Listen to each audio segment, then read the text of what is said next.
미국의 자동차 왕 헨리 포드에 대해 여러 가지 에피소드가 전해지는데 다음과 같은 이야기가 있다. 헨리 포드가 어느 날 간부 회의를 주재하는 자리에서 A라는 간부에게 물었다. 자네, 이러이러한 자동차를 만들 수 있겠나? 현재의 기술로는 불가능합니다. 자네 말이 맞네. B라는 간부에게 똑같이 물었다. 그러자 B 간부가 대답했다. 예, 만들 수 있습니다. 자네 말이 맞네. 그러자 C라는 간부가 물었다. 아니 사장님, 만들 수 없다는 대답도 맞다고 하시고 만들 수 있다는 것도 맞다고 하시니 도대체 누가 맞는 겁니까? 그러자 헨리 포드가 대답했다. 만들 수 없다고 생각하면 만들 수 없고 만들 수 있다고 생각하면 만들 수 있으니 둘 다 맞는 거지. 여기서 헨리 포드의 유명한 명언이 나온다. 당신이 할 수 있다고 생각하건 할 수 없다고 생각하건 당신은 항상 옳다. 여러분들은 어떻게 생각하고 계신가요? 지금 이 순간 불가능하다고 생각하고 계신가요? 아니면은 가능하다고 생각하고 계신가요? 그 생각이 어떤 것이든 그대로 이루어지실 겁니다. 네, 안녕하세요. 냉동탑차 전문 화물차 창업 경영 컨설턴트 미스터 리입니다. 오늘은 화물차 위험에 미리 대비해라 라는 주제를 갖고 이야기를 한번 나눠보도록 할게요. 대부분 이제 사람들이 전화를 오셔서 이제 창업을 이제 하시고 이제 뭐 지입차를 뭐 일자리랑 차랑 묶여져 있는 일을 골라서 하시든 아니면은 뭐 차를 사가지고 영업남바를 달고 탕바리를 띄시든 혹은 뭐 차를 구하고 영업남바를 달고 나는 고정일이 좋다. 그래서 고정일을 구해서 하시든 간에 그게 끝이라고 생각을 하십니다. 초반에. 한데 막상 시작을 해보면 이제 그때부터 시작이라는 것을 이제 자명하게 느끼실 겁니다. 저 역시도 마치 시작만 하면 뭐 거기에 맞춰서 내가 헤쳐나가면 되겠지 라고 많이 생각을 했고 일단은 하는 게 중요하다 라고 많이 생각을 했는데 막상 해보니까 굉장히 어려운 부분이 많더라고요. 가장 어려운 부분이 일단은 일자리를 하다가 사람들하고 안 맞는 부분도 있고 여기가 또 텃세가 굉장히 심해요. 대부분 이제 자기 일만 하면 되는 일이지 않습니까? 저는 고정 일을 주로 많이 했고 탕바리도 뭐 일이 끊겼을 때는 탕바리로 계속 이제 했고 주말에는 또 이제 지방도 내려가고 이런 탕바리 형식으로 이제 골고루 일을 많이 했는데 어딜 가든지 간에 항상 텃세가 있는 것 같아요. 특히나 저는 굉장히 젊은 나이에 들어갔기 때문에 굉장히 그런 걸 많이 당했었던 것 같아요. 그리고 일단은 들어가서 사람들이 일단 차 대는 거 그리고 차 빼는 거 처음이니까 당연히 느리죠. 뭐 제품들도 정확히 익히지 못했을 거고 상차도 점점 더 느릴 거고 그리고 또 그렇게 늦게 싣고 매장에 가면 매장에서 또 늦게 온다고 혹은 뭐 센터에 가면 센터에서 뭐 시간 맞춰서 안 온다고 이렇게 초반에는 굉장히 스트레스 받는 일이 상당히 많이 생깁니다. 그렇기도 하고 두 번째로 이제 배차 담당의 갑질.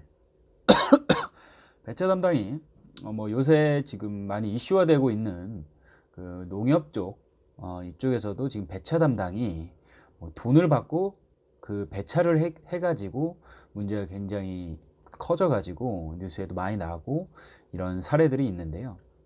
이렇게 들어가서 초반에는 A라는 코스 뭐 10군데 코스를 보고 들어갔는데 내가 딱 들어가서 한 일주일 뭐 2, 3일 정도 딱 하니까 계약하고 돈을 다 입금하고 딱 들어가니까 코스가 막 바뀌어요.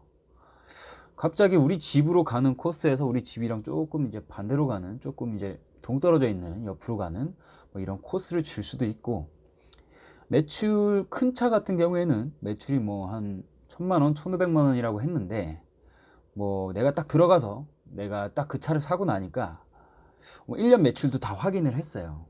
그리고 그 중에서도 뭐 차가 뭐 여러 대 있으면 그 중에서 이제 1년 매출을 뭐 가장 많이 나오는 사람 거를 이제 뭐 보여주셨겠죠. 이렇게 매출을 확인을 하고 이 정도면은 뭐 내가 안정적인 일을 하고 이 정도의 돈을 투자를 하고 내가 이 정도 벌면은 내가 이 할부금을 얼마를 메꾸고 뭐 어떻게 해서 나한테 남는 돈이 대충 얼마 정도면 나는 이 정도에 만족을 할 수 있겠다라고 들어가시지만, 들어가서 이제 내가 들어가고 나니까 증차를 하나 더 해요. 차를 하나 얘네가 이제 제가 차를 샀으니까 얘네가 돈이 또 벌었죠. 그 돈으로 새로 또 차를 뽑아서 또 분양을 시작합니다. 그 분양을 시작하기까지 이제 그 차를 이제 뽑아서 기사를 태워요.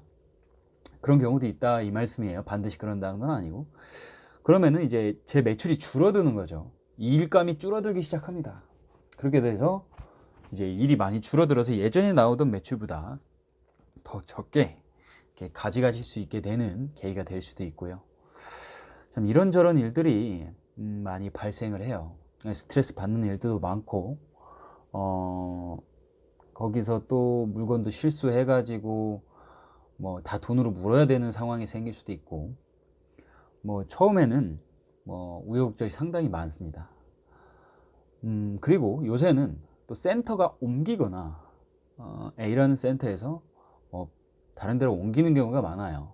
얘네도 이제 최저임금이 올라가고 경영이 더 어려워지고 막 이러지면서 더 싸게 우리 물류를 관리해 주시는 물류센터를 구해서 이렇게 이동되는 이제 이런 경우도 있고요. 그리고 운수회사가 바뀔 때도 있어요. 운수회사가 바뀌면은 A라는 운수회사랑 이 물류센터랑 계약이 끝나서 A라는 운수회사를 자르고 다른 운수회사를 집어넣는데 차주들도 싹 다 바꾸는 경우가 있고, 대부분 좀 좋은 일 같은 경우는 그렇게 하고요. 뭐 조금 좋지 않고 차주를 바로 못 구하는 이런 경우에는 이제 기존 차주들은 그대로 있고 운수회사만 바뀌는 이런 경우도 있고, 이런 변수들이 우리가 생각하지 못하는 변수들이 상당히 많다는 겁니다. 그래서 이런 변수에 우리가 항상 대비할 수 있고, 대비하려면 일단은 어떻게 해야 되냐, 이거에 대해서 한번 자세하게 말씀을 드리고 싶은데, 일단은 차라는 거는 뭐 돈이 있어서 들어가는 사람은 거의 100% 자기 돈으로 들어가는 사람은 제가 지금까지는 거의 아예 못 봤던 것 같아요. 물론 뭐 1톤으로 뭐 1000만원, 1500 정도 갖고 계신 분들은 계시는데, 뭐 대형차라던가 이제 중형차 좀 연식이 좋은 차들을 갖고 들어가실 땐 대부분 이제 할부로 끊어서 들어가시죠. 그럼 대부분 뭐 3년, 36개월, 48개월 혹은 뭐 70개월 이렇게 끊어서 들어가십니다. 그러면은 그 할부 기간 동안에는 내가 무슨 일이 있어도 그 일이 연장이 돼야 된다는 거예요. 꾸준하게 이루어져야 된다는 거죠. 그러니까 한마디로 여기에 맹점은 단 하나예요. 일만 꾸준하게 내가 할 수 있는 일이 꾸준하게 있기만 하면은 되는 거예요.